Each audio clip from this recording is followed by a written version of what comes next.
ভাই কবরের আযাব থেকে যদি বাঁচতে চান তাহলে জলদি এই ভিডিওটি ওপেন করেন।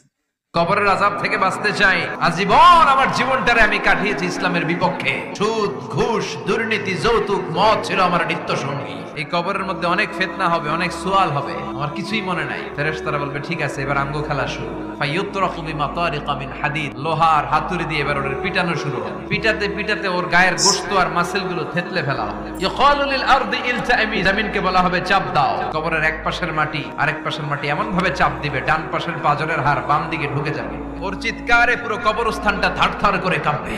কিয়ামত পর্যন্ত এই দুর্বিষহ জীবন সময় তার কাটতেই থাকবে। ভাই একবার পাউডার বানিয়ে ফেলে দিল। ওর ক্ষমতা, ওর দাপট, ওর হুঙ্কার, ওর অহংকার ওরে বাঁচাতে পারবে না। চিল্লায় বলেন ঠিক কিনা?